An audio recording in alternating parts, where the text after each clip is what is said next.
वो तोरे सादा के गा झंडा झंडा तोरे सादा के गा झंडा पूरा दुनिया में लहरा गे बाबा जे तोरे सादा के गा झंडा पूरा दुनिया में लहरा गे बाबा जे कहाँ सत्य के गा महिमा देखाए गिरधपुर माँ के बाबा जे होता है सत्य के गा महिमा देखाए गिरधपुर माँ के बाबा जी ये तोरे सादा के गा झंडा झंडा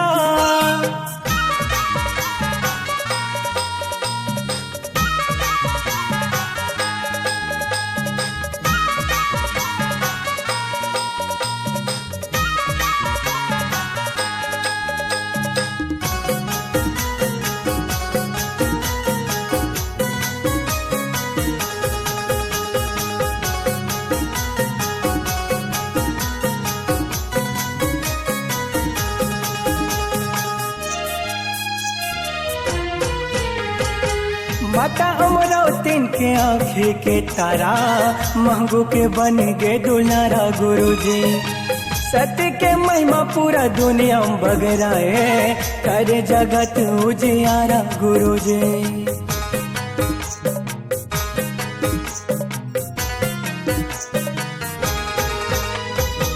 माता अमरावतीन के आँखें के तारा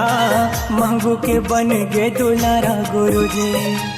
सत्य के महिमा पूरा दुनिया में बगराए करे जगत उजियारा गुरुजी सत्य नाम जप दुनिया में सत्य के पुजारी तय कहा है बाबा जे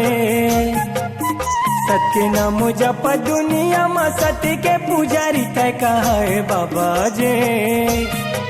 होता है सत्य के गा महिमा देखा गिरधपुर माँ के बाबा जे होता है सत्य के गा महिमा देखाए गिरधपुर माँ के बाबा जी वो तोरे सादा के गा झंडा झंडा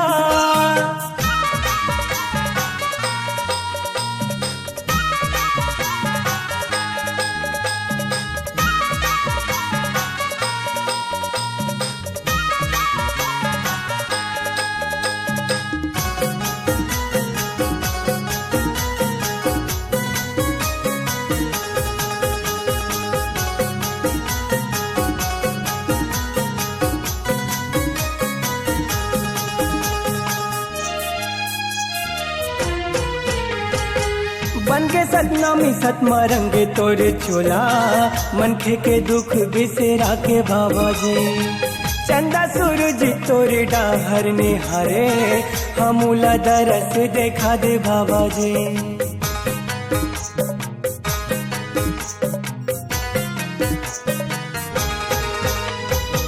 बन के सतनामी सतमा रंगे तोरे चोला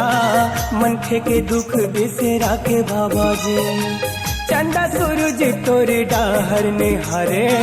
हमूला दरस देखा दे गुरुजी घासी दासी के गा चरण के धूरा में किसन सेन पा जाते हो बाबा जे घासी दासी के गा चरण के धूरा में किसन सेन पा जाते हो बाबा जे होता है सत्य के गा महिमा देखाए गिरधपुर माँ के बाबा जे होता है सत्य के गा महिमा देखाए गिरधपुर माँ के बाबा जे ये तोरे सादा के गा झंडा झंडा तोरे सादा के गा झंडा पूरा दुनिया में लहरा गे बाबा जे तोरे सादा के गा झंडा पूरा दुनिया में लहरा गे बाबा जे होता है सत्य के गा महिमा देखाए सत्य से गरमा के बाबा जे होता है सत्य के गा महिमा देखाए गिरधपुर माँ के बाबा जे होता है सत्य के गा महिमा देखाए गिरधपुर माँ के बाबा जे होता है सत्य के गा महिमा देखाए छत्तीसगढ़ माँ के बाबा जी। होता है सत्य के गा महिमा दिखाए गिरौदपुर माँ के बाबा जे।